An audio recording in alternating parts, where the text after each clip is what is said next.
Hello student, इस video में class 10th chemistry का chapter carbon and its compound का next topic naming of hydrocarbon के बारे में डिस्कस करेंगे। तो यहाँ पर जो आपने हाइड्रोकार्बन अभी लास्ट वीडियो में पढ़े हैं, दो टाइप के होते हैं, saturated unsaturated.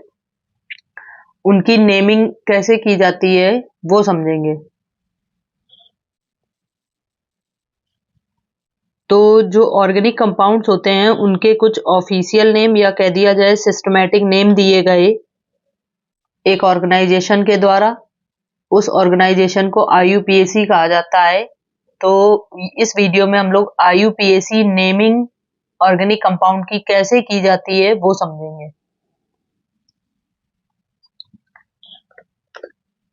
The official and और systematic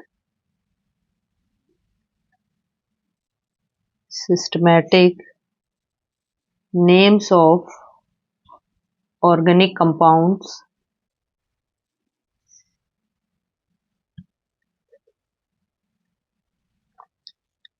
were given by IUPAC। इसका फुल फॉर्म समझ लेंगे IUPAC का, international union of pure and applied chemistry.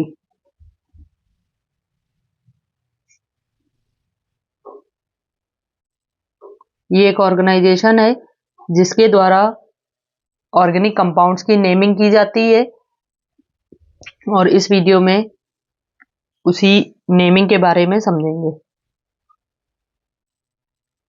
और 1958 में ये जो ऑर्गेनिक कंपाउंड की नेमिंग करने का प्रोसेस था वो स्टार्ट हुआ था। इस वीडियो में स्पेशली हाइड्रोकार्बन की नेमिंग कैसे की जाती है वो समझेंगे और जो नेक्स्ट वीडियो होंगे उनमें बाकी सभी ऑर्गेनिक कंपाउंड की नेमिंग के बारे में समझ लेंगे। तो उसके लिए सबसे पहले कुछ नंबरिंग होती है कार्बन एटम की, उनको नेम दिए जाते हैं, वो समझ लेते हैं। 1 कार्बन एटम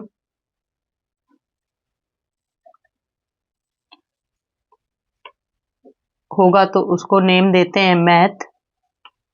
2 कार्बन एटम होगा eth. 3 carbon atom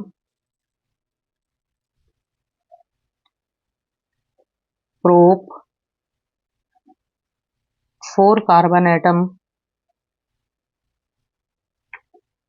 but. 5 carbon atom pent. 6 carbon atom hex. 7 carbon atom hept. 8 carbon atom हो जाएगा ऑक्ट। 9 कार्बन एटम हो जाएगा नॉन एंड 10 कार्बन एटम हो जाएगा डेक। तो अभी आपके सिलेबस में मैक्सिमम 6 कार्बन एटम तक के जो कंपाउंड्स हैं उनके बारे में ही पढ़ना है और उन्हीं की नेमिंग समझनी है।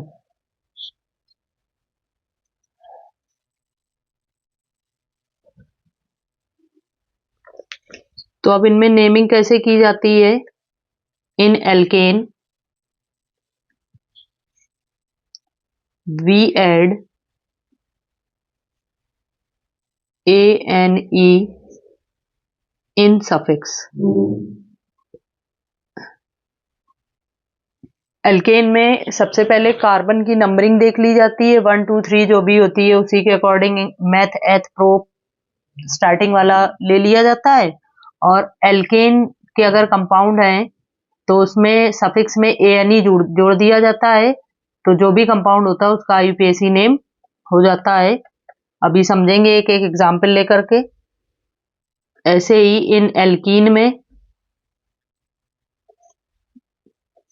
वी एड ene, एल्कीन में सफिक्स में ene जोड़ा जाता है,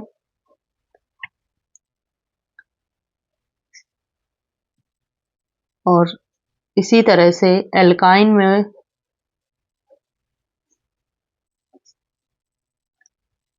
yne जोड़ा जाता है लास्ट में।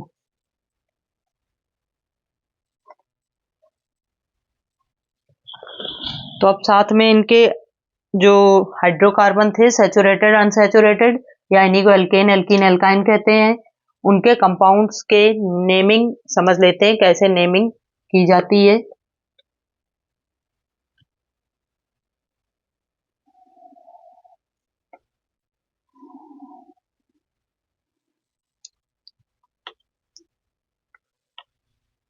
एल्केन का जनरल फॉर्मूला होता है CnH2n+2, ब्रैकेट में लिख देंगे इसमें एल्केन।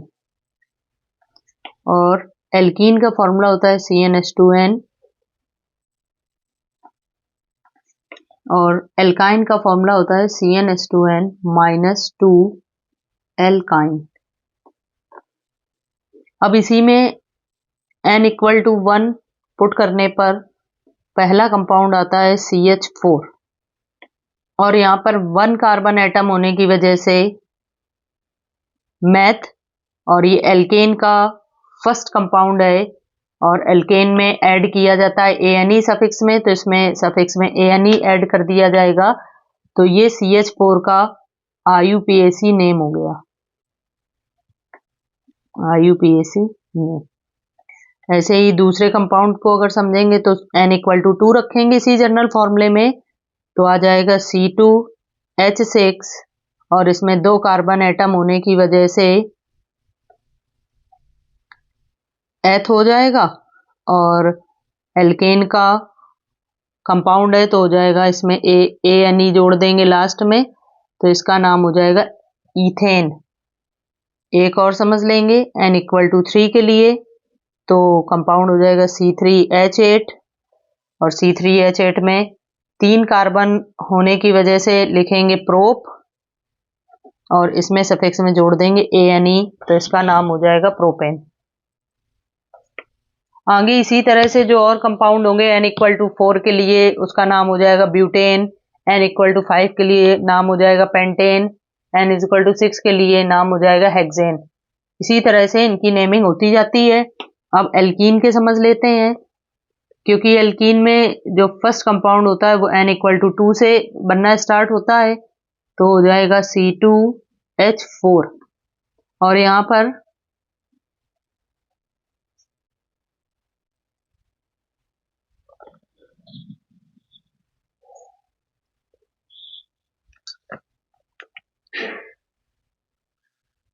पर IUPAC नेम अगर करेंगे तो C2 में एथ हो जाएगा, और सफिक्स में जोड़ेंगे ene, तो इसका नाम हो जाएगा इथीन। और n=3 के लिए हो जाएगा C3H6, 3 कार्बन होने की वजह से हो जाएगा प्रोप, और सफिक्स में जोड़ देंगे ene, तो इसका नाम हो जाएगा प्रोपीन।